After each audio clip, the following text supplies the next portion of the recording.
This is how the Inkscape program looks when you first open it. Note that the rectangle is what is actually going to be visible when you save the file. It is your canvas. Now to add a photo to the drawing, you go to File, then Import. If you can't find the photo you would like to draw, you might have to change the selection of file types you're looking at. After adding the photo, you can adjust the size of the document. Go to File, then Document Properties.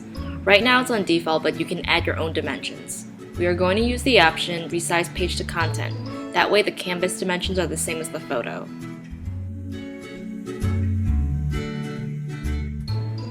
Today our subject is Chloe the Chihuahua. You can follow her Instagram at Chihuahua_Chloe1. While your dog may not be a Chihuahua, it's good to get practice by drawing features that all dogs have, such as the eyes, nose, snout, mouth, and so on. Save the file before you start drawing, and remember to save often. Make sure it's saved as an SVG file format so that you can still make edits and changes to it after you've closed the file. We're going to start off drawing the head first. The circle tool is perfect for creating symmetrical circles and ovals. To draw a circle, simply click on the mouse once without letting go. Play around with how tall and wide you want to make the circle, then let go of the mouse.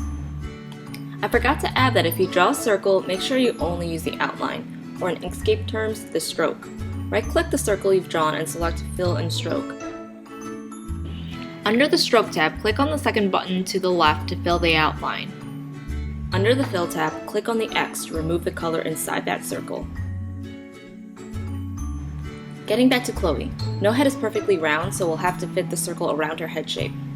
We use the Edit Paths tool so we can manipulate these little squares called nodes. Click on the option Convert Selected Object to Path. This will allow us to wrap the circle around every nook and cranny. Make sure you have the circle selected before you hit this option, or else it won't convert the circle. The converted circle now has 4 nodes, but you can add more nodes so it's easier to manipulate the shape of the circle. Double-click the area that you want to create a new node.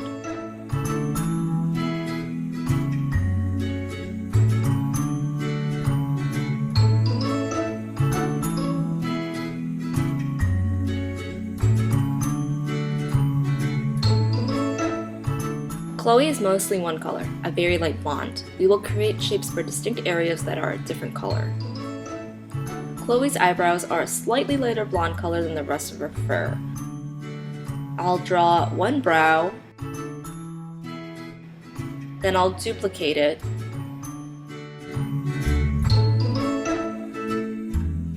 drag the shape over to the other side, then use the horizontal flip tool so it's facing the right direction.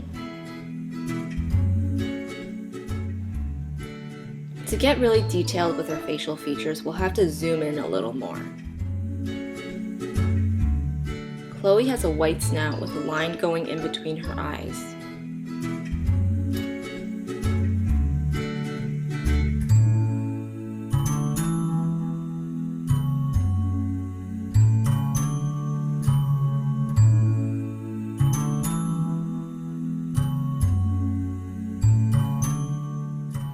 Dogs have shadows in between their eyebrows and their eyes.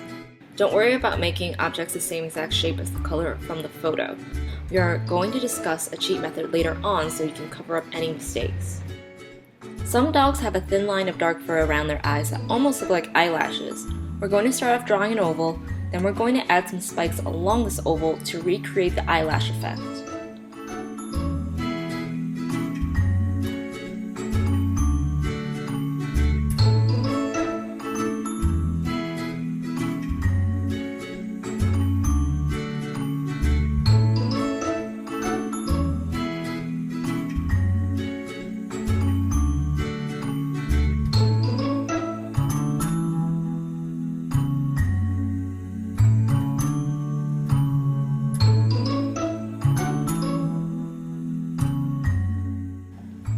It's getting kind of hard to see the different shapes in her eyes since we're using black for the outline.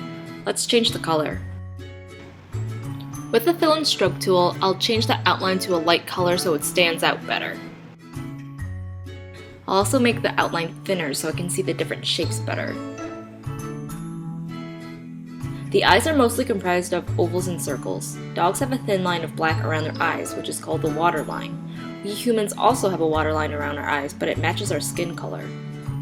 I will now draw separate circles for the iris, the pupil, and a little sparkle in her eye. Note, I do not recommend duplicating the entire eye and flipping it horizontally as I did with her eyebrows. This is because no two eyes look the exact same.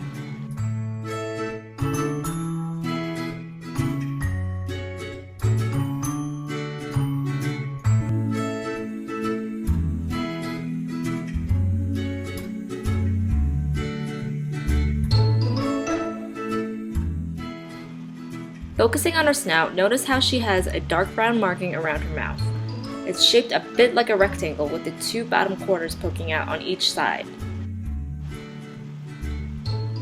Her nose is two-toned. The center is a pinkish color with a dark purple outline. I'll draw the dark purple outline first.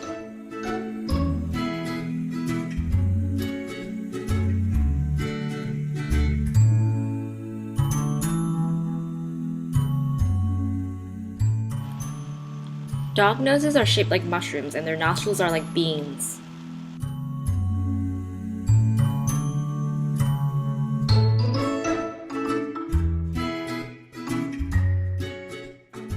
Zoom in to draw the nostrils because they're hard to see.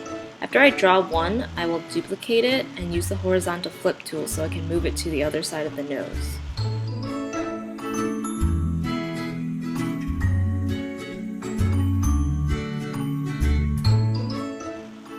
To rotate, I use the selection tool and click on the nostril just once. It changes these arrows around it to indicate that it can be rotated.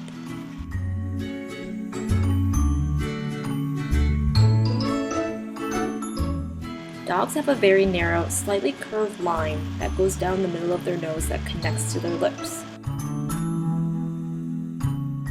Dog lips are shaped like the number 3.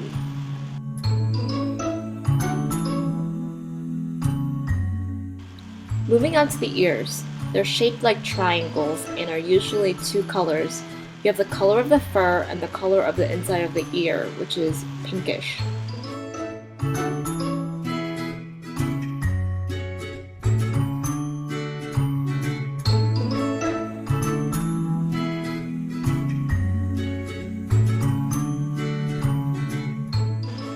Ears have a slight fold in them. This will affect how you draw the inside of the ear.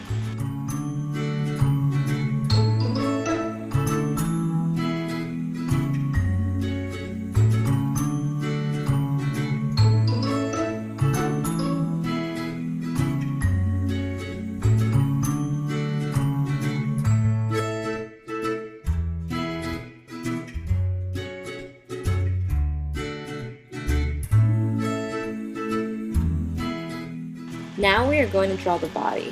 Because Chihuahuas have such short snouts, there isn't a very large shadow being cast onto the neck. Therefore, the body is mostly the same color as the head. That's why I'm extending the nose from her head shape to her body.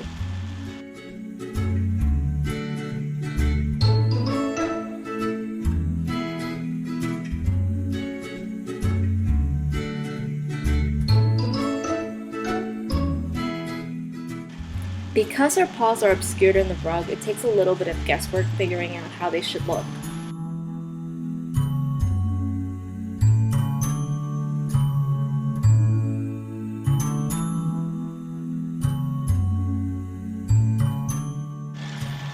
I'm going to add the shadow on her neck, which is partially shaped like a rectangle and extends around the snout.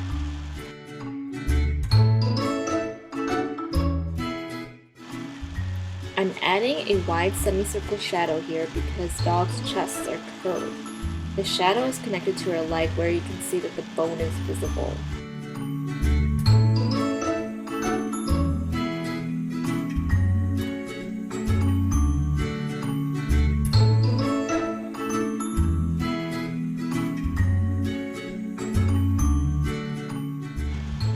The shadow by the hind leg is shaped like a triangle.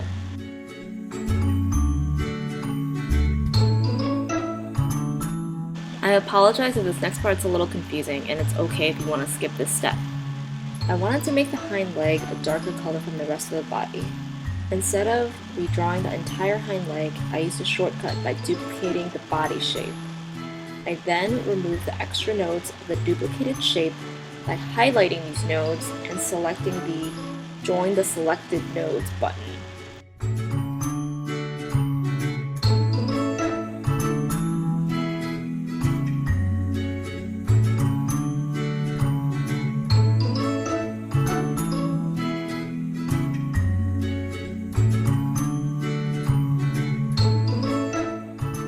On the original body shape, I do the same thing to remove the extra nodes by the hind leg. Alright, time to start coloring. In our opinion, it's easier to start filling in the shapes we've drawn that are on the top. Now, each shape we've drawn appears in order. What that means is the shapes that were drawn first appear in the bottom, and the shapes that were drawn last appear on the top. We'll start by coloring the eyes first. I'm selecting the sparkles in Chloe's eyes and clicking the second box of the Fill tab. This automatically selects the last color you use, but you can always adjust it afterwards. I'm changing the eye sparkle to a light gray color. You don't want to use white because it will create a strong contrast that's a little unnatural. To fill in the other shapes, we're going to use the dropper tool to grab the color directly from the photo. The correct color doesn't always appear, so you have to play around with it. You may have to move the mouse to a different part of the body and then try to select the color again. While there are different color settings, we recommend using the HSL tab. This stands for Hue, Saturation, and Lightness. Using the HSL tab is more intuitive and is particularly helpful for making slight adjustments to colors.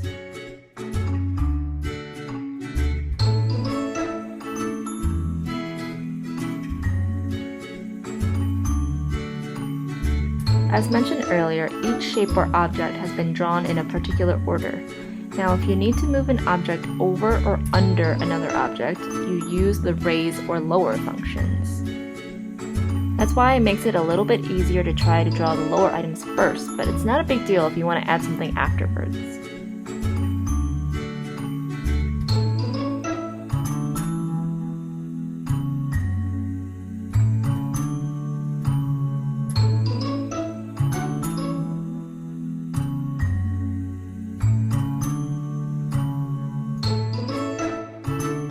When selecting colors, you should aim to have at least 3 different colors for the body: the main color, a shadow color, and a highlight color.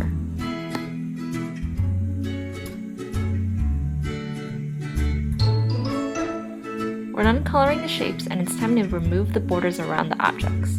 Select all of the objects and go to the Stroke tab. Click the X button and all of the outlines will disappear.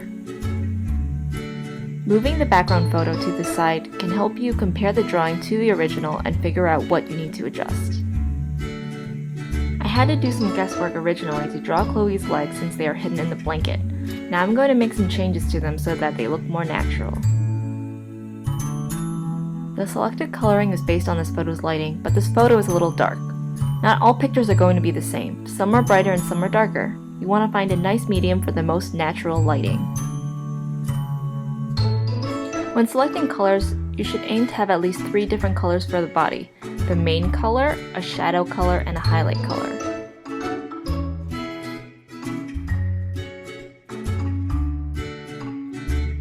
To give Chloe more definition, I'm adding a few more shadows to the very top of her head, around her snout, and under her neck area. This part is optional. I selected the objects that make up her snout and used Raise to Top. That way, the shadow on her neck would be underneath her snout. I also duplicated the white marking and made it smaller to make a shadow for her lower jaw.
Oops, I forgot to draw our tail.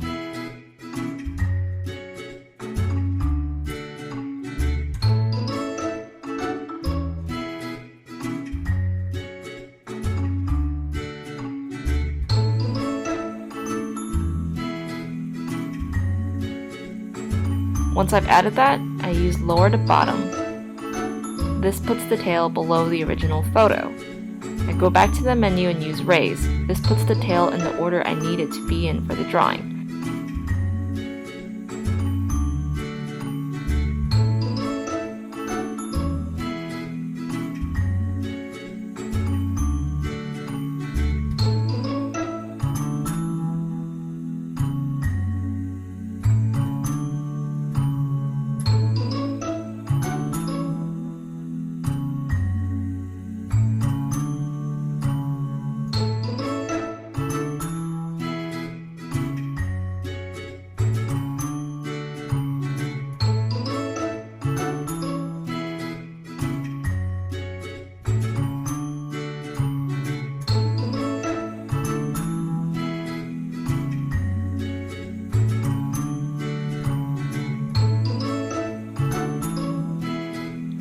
Draw a square to make a background.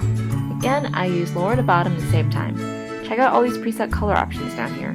Doesn't Chloe look pretty in pink? I'm adding some finishing touches to her legs.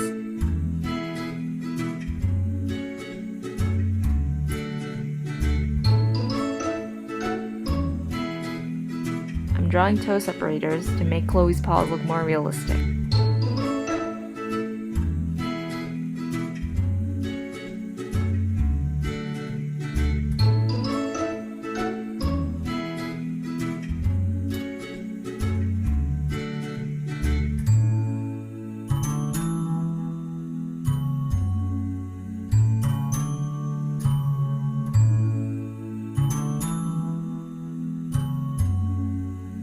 Alright, the drawing is finished! I'll create a side-by-side comparison for you to see what it's like to make a cartoon transformation.